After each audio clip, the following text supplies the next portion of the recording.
예, 오늘 덴버 산위의 교회에 와서 예배 드리는 우리 성도님들을 주님의 이름으로 환영합니다. 오늘 우리가 준비한 찬양과 말씀, 정성을 다해서 준비한 예배가 하나님께 온전히 연락되기를 간절히 축원합니다. 구약에서 하나님께 제사를 드렸습니다. 우리가 예전에 구약의 제사들을 살펴보면서 제사가 어떻게 드려졌는지를 다 살펴보았는데요. 구약에서 제사를 드릴 때에는 마냥 그것이 향기롭지만은 많지는 않았습니다. 향기롭지만은 않았고 그것에는 짐승의 희생 제물에 울부짖는 소리들과 그리고 피와 기름으로 얼룩지는 그런 현장이었습니다. 그리고 뿐만 아니라 짐승에서 나온 오물들, 변들 이런 것들로 말미암아 냄새가 매우 고약했던 그런 현장이 바로 제사를 드리는 현장이었을 것입니다. 현대를 사는 우리가 그 현장을 만약 보게 된다면 미간을 찌푸리게 되는 그런 모습일 것입니다. 그런데 하나님은 그 제물이 향기롭다라고 말씀하시지요. 결코 우리의 미각으로는, 우리의 시각으로는, 우리의 감각으로는 결코 좋다라고 말하기는 어렵겠지만 하나님께서 보시기에는 향기로운 예배였습니다. 사람들은 자기 상처를 숨기려고 합니다. 자기 오물을 부끄러워합니다. 상처나 오물이 들키면 사람들에게 말거리가 될까 두려워합니다. 그래서 감춥니다. 향수로 감춥니다. 눈물과 아픔을 미소로 감춥니다.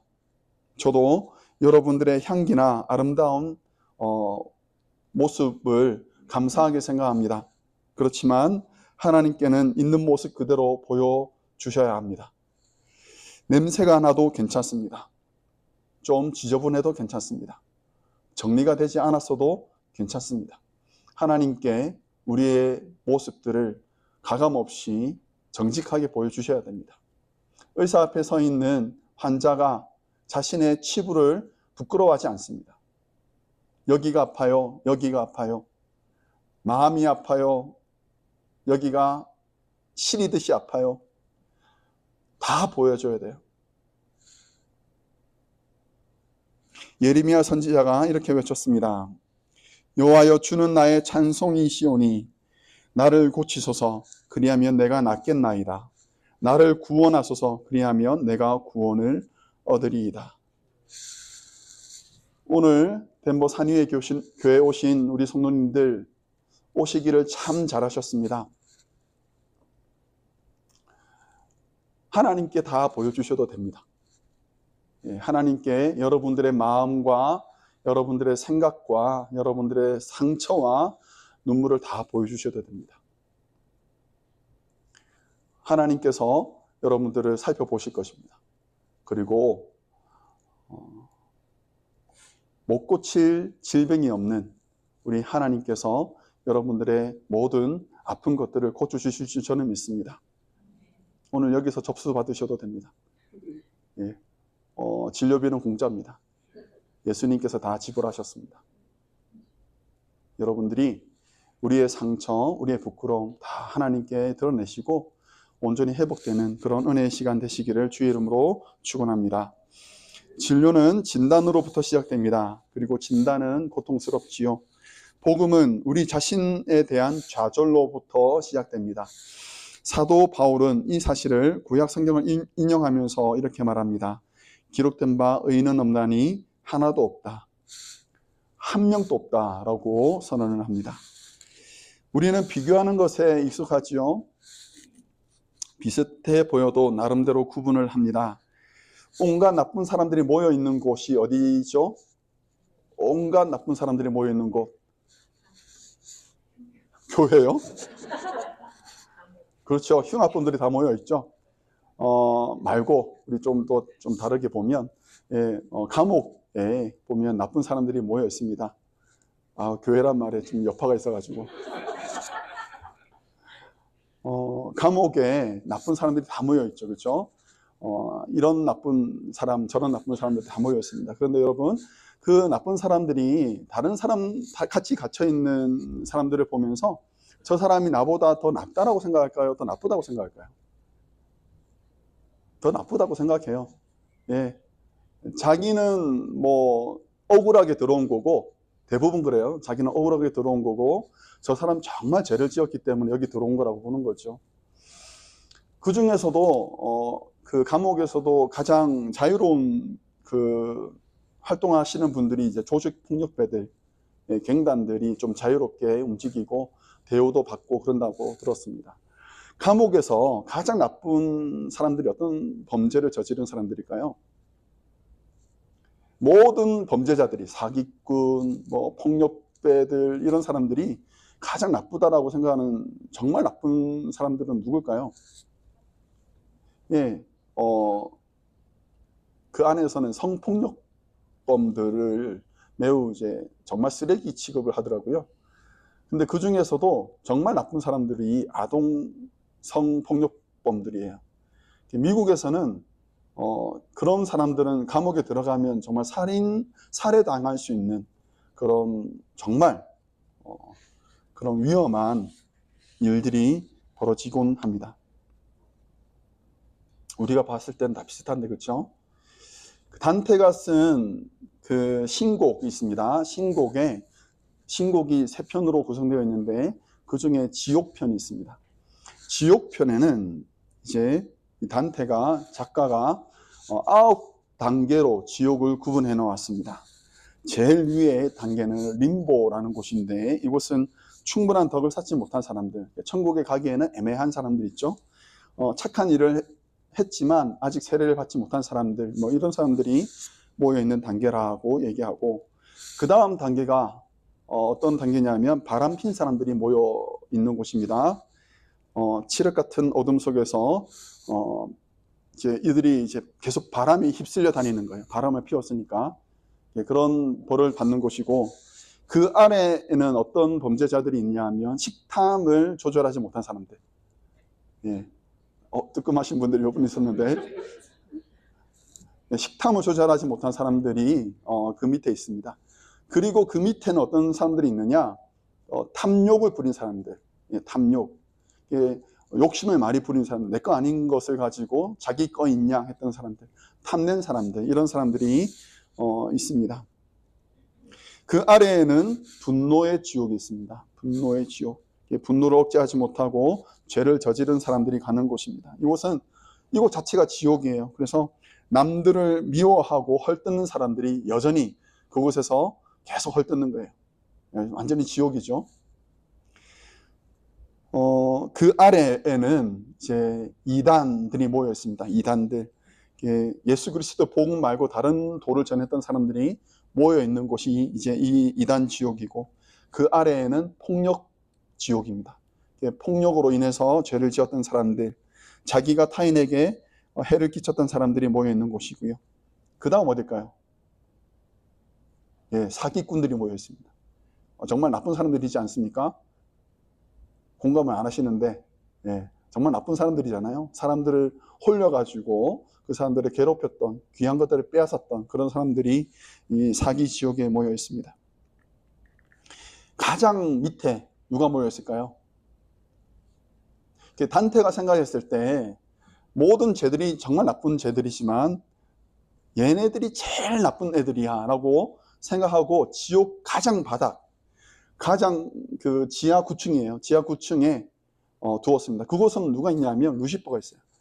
차가운 바닥에 루시퍼가 자리를 잡고 있고, 그곳에서 함께 고통당하고 있는 자들, 누가 갔을까요?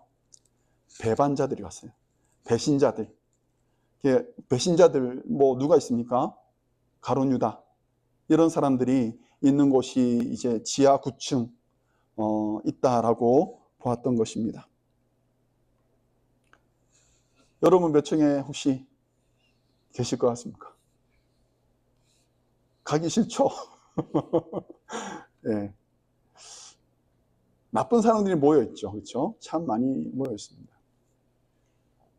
단테가 생각했을 때 이 나쁜 사람들이 얼마나 이런 사람들은 이런 고통을 당해야 돼라고 생각하고 계층을 나눈 거죠. 그런데 우리가 생각해야 될 것이 있습니다. 이 사람들이 다 어디 있느냐? 지옥문 넘어 있는 거예요. 림보도 지옥문 넘어 있습니다. 지하 1층도 지옥문 넘어 있습니다. 지하 구층도 마찬가지입니다. 자기들끼리 내가 넌 정말 나빠 해봐야 다 지옥문 너머에 있는 자들이에요. 자기들끼리 너는 3층 나는 4층 따질 뿐이지 똑같이 죄를 지어서 지옥에 간 사람들이라는 거예요. 이것이 바로 사도 바울이 오늘 우리에게 전해주었던 말씀의 요지입니다. 모두가 다 죄 아래 있다고요. 모두가 다 죄 아래에 놓여 있다고요. 9절 말씀이 이렇게 말합니다. 같이 한번 읽어보겠습니다. 9절 말씀입니다. 그러면 어떠하냐? 우리는 나으냐? 결코 아니라 유대인이나 헬라인이나 다 죄 아래 있다고 우리가 이미 선언하였느니라. 아멘. 남을 판단하고 차별하는 것, 이것은 고질병입니다. 거의 불치병이지요. 한번 스캔해보고는 견적을 뽑아냅니다. 그리고는 나보다 나은 사람, 나랑 비슷한 사람, 나보다 못한 사람으로 구분하고 그 사람들을 대하지요. 저는 안 그럴까요? 저는 사람들을 보고 이렇게 판단하지 않을까요? 저도 다 합니다. 여러분들 보고 하는 건 아니고 목회자들을 바라보면서 아유 말을 안 하겠습니다. 막 성범죄를 일으켰던 그런 이슈가 됐던 분들을 보면서 아유 하는 마음들이 왜 제 속에서는 안 드러나겠습니까? 저도 그런 분들을 보면서 판단하고 정죄도 하고 그렇게 합니다. 예, 그러면 저는 더 나으냐? 그렇지 못하다라는 거예요. 저도 실수 많이 하고 저도 성도들의 마음을 헤아리지 못하는 경우도 많고 저도 넘어질 때가 많이 있습니다. 저도 마찬가지라는 거죠. 하나님 앞에 뭐 자랑할 것 없는 죄인이지요. 여러분에게 여쭙겠습니다. 여러분은 죄인입니까? 여러분은 그래도 남들보다는 봐줄만 하다라고 생각하십니까? 그들보다는 괜찮다라고 위로하고 계십니까? 죄의 증상을 가볍게 여기다가는 죄를 키울 뿐입니다. 죄를 지목해야 합니다. 죄를 진단하셔야 합니다. 그리고 나서 그것을 하나님께 고백하고 도움을 구하셔야 합니다. 그것이 낫는 길입니다. 회개입니다. 하나님께 드러내는 것, 이것이 우리가 하나님 앞에 해야 될 일입니다. 요한이 이렇게 말합니다. 같이 한번 말씀 읽어보겠습니다. 요한 1서입니다. 만일 우리가 우리 죄를 자백하면 그는 미쁘시고 의로우사 우리 죄를 사하시며 우리를 모든 불의에서 깨끗하게 하실 것이요. 아멘. 모두 가슴에 손을 얹어 보시면 좋겠습니다. 모두 가슴에 손을 얹어 주십시오. 그리고 제가 드리는 말씀을 따라 하실 필요는 없지만 여러분들이 마음속으로 그 말을 되뇌이시면 좋겠습니다. 주님, 나는 죄인입니다. 주님, 내가 아픕니다. 주님, 나를 불쌍히 여겨 주십시오. 나를 어루만져 주십시오. 낫고 싶습니다. 이 지긋지긋한 죄에서 벗어나고 싶습니다.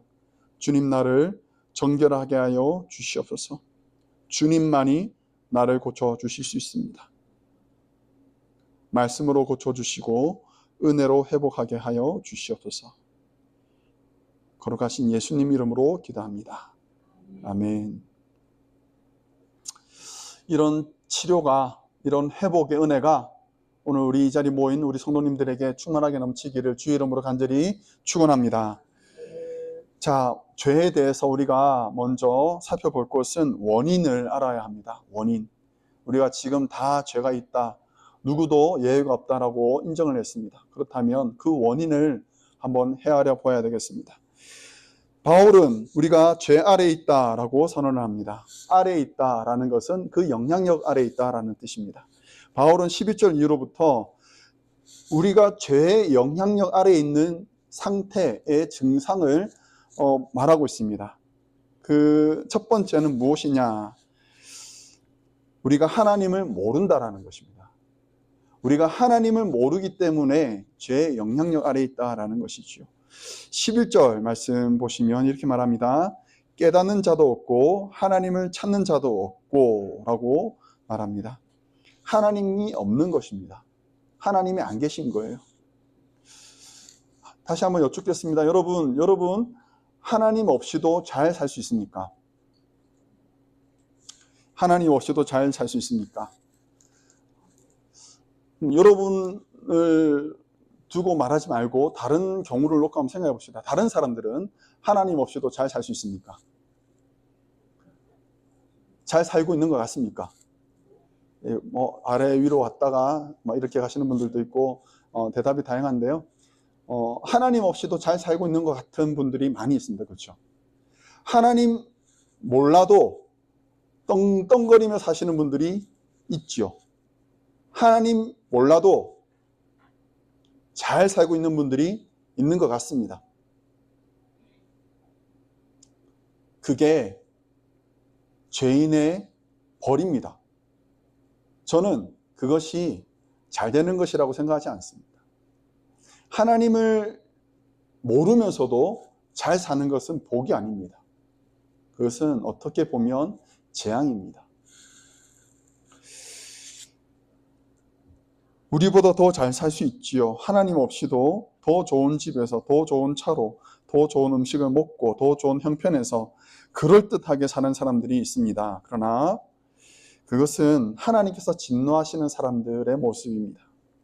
하나님을 알되 하나님을 영화롭게도 하지 아니하고 감사하지도 아니하는 사람들, 하나님을 인정하지도 하나님을 두려워하지도 않는 사람들, 바로 그 사람들이 죄인입니다. 성도는 다르지요. 성도는 다른 모습으로 살아갑니다. 매사에 하나님을 인정합니다. 모든 순간순간마다 하나님께서 하셨습니다. 하나님께서 이루셨습니다라고 고백하고 하나님의 주권을 인정하고 감사합니다. 이것이 성도가 사는 모습이지요. 하나님을 인정하지 않는 죄인, 그들은 다 함께 치우쳐 함께 무익하게 된다라고 말합니다. 12절의 배경이 되는 시편 14편에서 성경은 이렇게 말합니다. 여호와께서 하늘에서 인생을 굽어 살피사 지각이 있어 하나님을 찾는 자가 있는가 보려 하신즉, 하나님께서 하늘에서 하나님을 찾는 사람들을 찾고 계시는 거지요.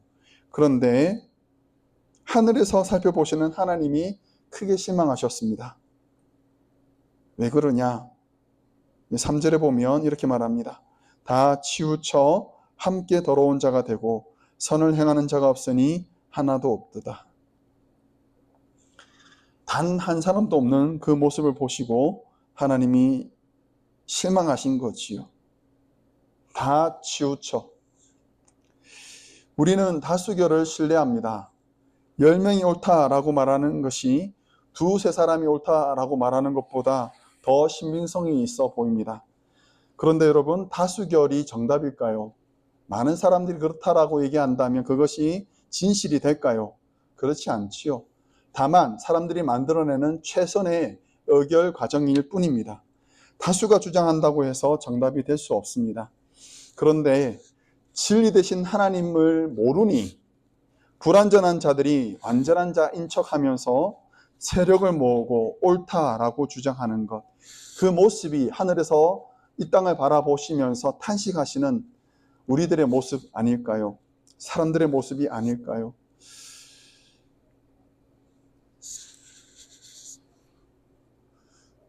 하나님이 계셔야 됩니다. 하나님이 계셔야 됩니다. 그 자리에 하나님이 계셔야 됩니다. 우리 사랑하는 성도님들에게 정말 간절한 마음으로 당부합니다. 여러분이 계시는 그 자리에 하나님이 계셔야 합니다. 다수결이 아닙니다. 세력이 아닙니다. 숫자가 아닙니다. 목소리 큰 것도 아닙니다. 하나님이 계셔야 됩니다. 그 자리에 하나님이 계셔야 됩니다. 두세 사람이 모인 곳에 하나님이 계셔야 됩니다.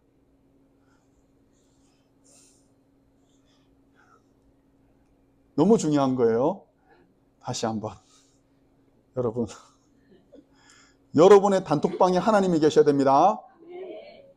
여러분의 모임 가운데 하나님이 계셔야 됩니다. 하나님을 경외하는 모임이 되셔야 되고 하나님을 인정하는 여러분들이 되셔야 됩니다.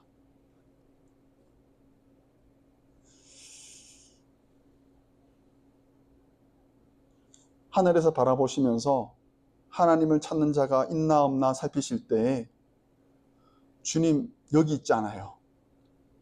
주님 우리가 있잖아요. 우리가 하나님을 경외하고 있잖아요. 우리가 하나님을 인정하고 있잖아요. 라고 말할 수 있는 우리 교회가 되기를 간절히 축원하고 여러분들이 되기를 간절히 축원합니다. 그래서 하나님께서 기뻐하시는 우리 교회, 우리 성도님들 되시기를 주님의 이름으로 축복합니다. 자, 이런 증상들이 있습니다. 자, 우리는 모두 죄인이고요. 그 원인은 그 속에 하나님이 계시지 않기 때문이었다라고 말을 했습니다. 이런 이들이 보여주는 행동이 있습니다. 증상이 있는데 13절에서 15절까지 나옵니다. 한번 같이 읽어보겠습니다. 그들의 목구멍은 열린 무덤이요 그 혀로는 속임을 일삼으며 그 입술에는 독사의 독이 있고 그 입에는 저주와 악독이 가득하고 그 발은 피 흘리는데 빠른지라. 자, 여기 보시면 문제가 있는 데가 어디예요? 목구멍이 문제가 있죠. 그들의 혀가 문제가 있고요. 그들의 입술이 문제가 있다라고 말합니다. 자, 이러면 어디를 가야 됩니까? 이비인후과가 아니죠. 이비인후과로 갈 게 아니죠. 그렇죠? 입술에 문제가 있고 혀가 문제 있고 혀가 문제가 있다면 어디로 가야 됩니까? 하나님께로 가야 되는 거예요. 하나님 앞으로 나아가야 되는 거예요. 이사야 선지자가 하나님 앞에서 이렇게 외쳤습니다. 화로다 나여 망하게 되었도다. 나는 입술이 부정한 사람이요 나는 입술이 부정한 백성 중에 거주하면서 만군의 여호와이신 왕을 배웠음이로다. 하나님을 만났는데 이사야가 왜 자기 입술을 탓할까요? 왜 이것이 문제다라고 말했을까요? 왜 그랬을까요? 하나님 앞에서 자기를 발견한 거지요.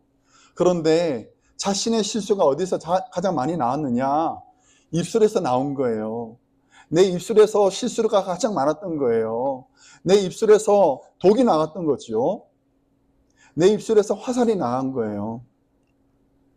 내 혀가 날카로운 칼이 되어서 형제 자매를 상하게 했거든요.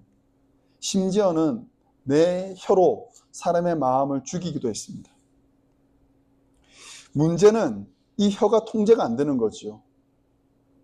이 짧은 것이, 이 보잘것없는 혀가 통제가 안 되는 거예요. 지 마음대로입니다. 세상에 이런 일이 너만 알고 있어 하고 나갔던 말이 동네 한 바퀴를 돌고 결국은 자기에게 돌아왔을 때는 나갔을 때 말과는 전혀 다른 차원의 이야기가 된 경우들이 많이 있잖아요. 그 말이 돌면서 그 말이 거쳐갔던 사람들의 마음을 얼마나 헤집어 놨을까요? 얼마나 그들의 마음을 상하게 했을까요?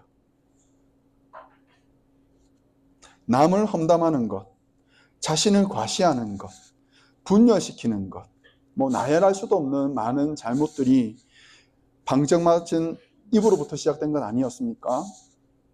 어떻게 해야 될까요? 꿰매버려야 할까요? 잘라버려야 됩니까? 영화 복수는 나의 것 아니고, 갑자기 생각이 안 나는데 박찬욱 감독의 영화에 보면 나중에 어떤 주인공이 자기의 혀를 자르는 장면이 나와요. 왜 그랬느냐? 자기가 어렸을 때 했던 그 말이 소문으로 번져가지고 누군가에게 크게 이제 상처를 주었던 거죠. 우리는 어떻게 해야 될까요? 저는 그것을 이사야서에서 다시 한번 확인합니다.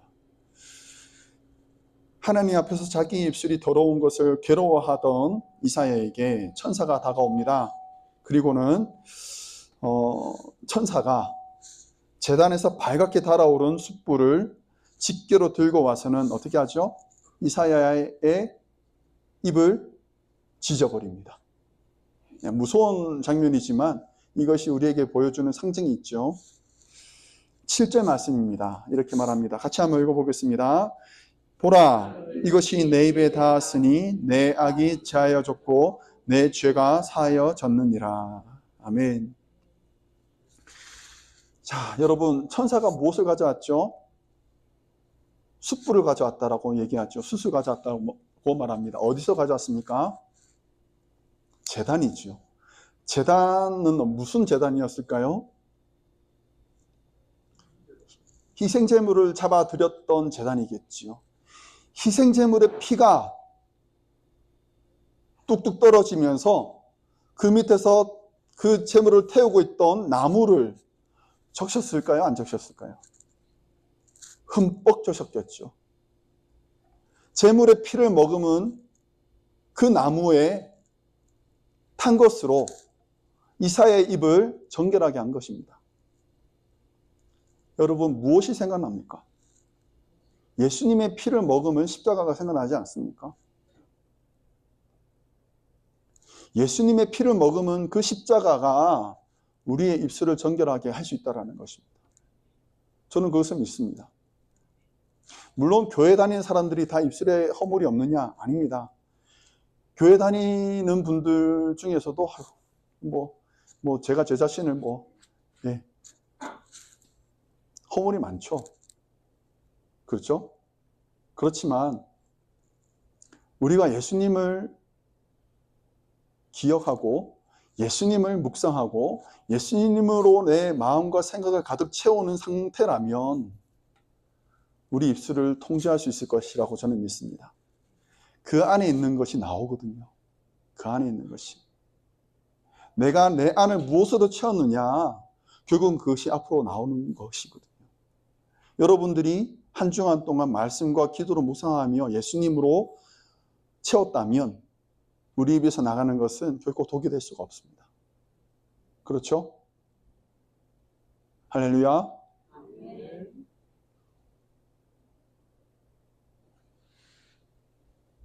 예수님으로 채웁시다. 내 안에 예수님으로 가득 채웁시다. 미워하는 사람, 싫어하는 사람, 그런 것들을 생각하면서 독을 키우지 말고, 독은요, 사랑하는 우리 성도 여러분, 제가 오늘 또 원고에 없는 말들을 하게 되네요. 독은요, 자기를 상하게 해요. 독을 가득 쌓았죠. 그러면 그 사람한테 가는 게 아니에요. 나를 먼저 상하게 해요. 그래서 독을 품지 말아야 됩니다. 독은 배설해야 됩니다. 그리고 우리는 무엇으로 채워야 됩니까? 크게. 다시 한번 크게. 예수님으로 채워야 돼요. 그래서 우리 안에 가득 채운 것으로 우리가 다른 분들에게 예수님을 전하면 그런 성도가 되시기를 간절히 축원합니다. 우리의 입술을 통제합시다. 우리 입술의 허물을 벗어버립시다. 그리고 내 안에 예수님으로 가득 채움으로 우리가 그 허물에서 벗어나기를 간절히 축원합니다. 그리고 나서 하나님을 인정하지 않는 이들의 두 번째 특징이 발에서 나오는데요. 얼마나 재빠른지 모르지요. 15절의 배경이 되는 말씀이 이사야서 59장 7절 말씀인데 이렇게 말합니다.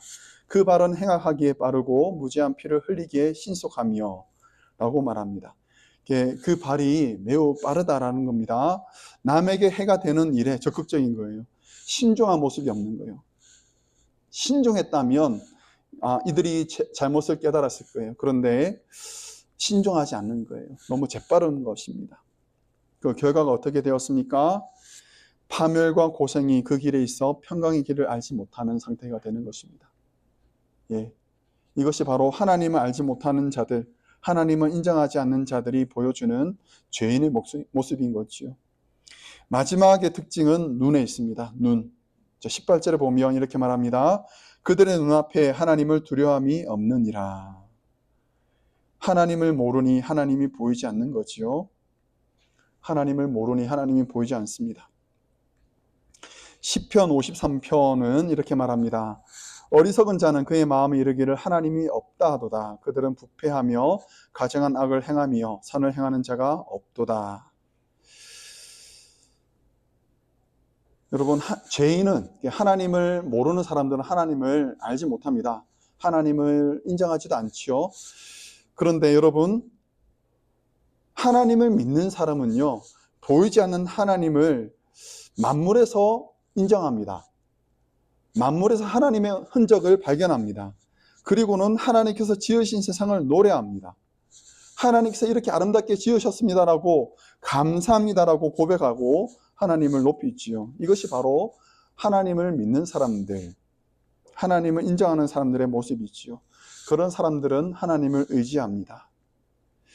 내가 하나님을 의지하여 그의 말씀을 찬송하며 여호와를 의지하여 그의 말씀을 찬송하리이다. 내가 하나님을 의지하였은즉 두려워하지 아니하리니 사람이 내게 어찌하리이까.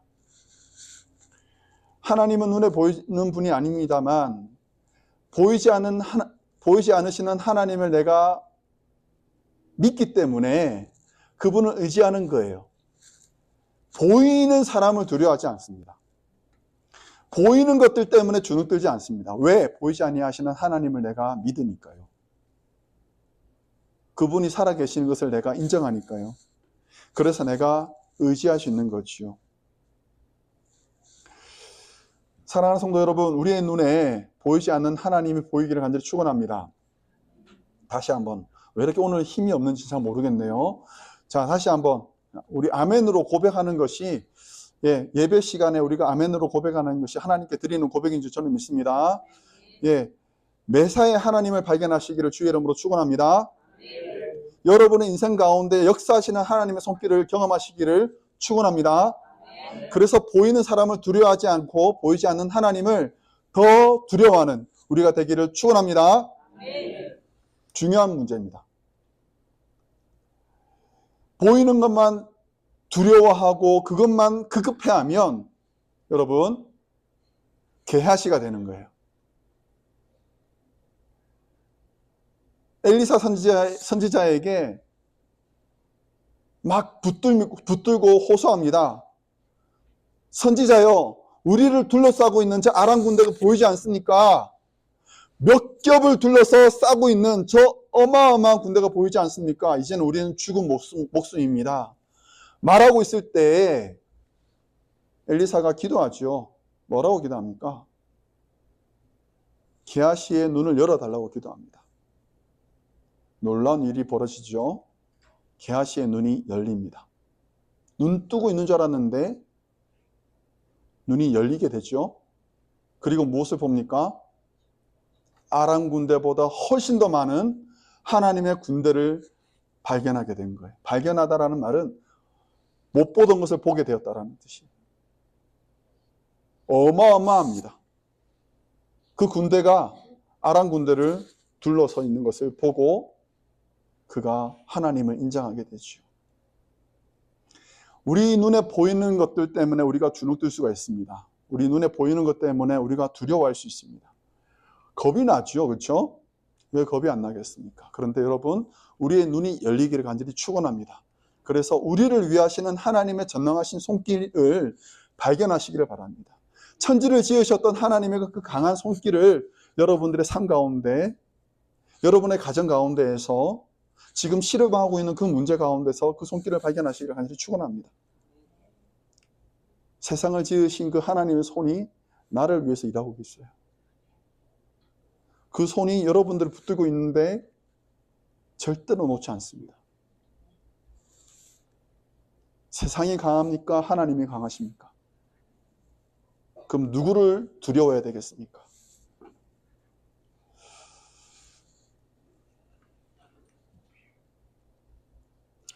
말씀을 마치겠습니다. 우리는 모두 죄인입니다. 불편하지만 사실입니다.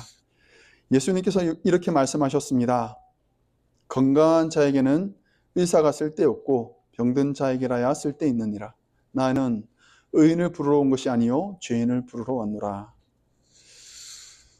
내가 죄인인 것을 인정하는 사람만이 예수님의 은혜를 맛볼 수가 있습니다. 내가 아프다라는 것을 인정하는 사람만이 우리 예수님의 치료를 경험할 수가 있습니다.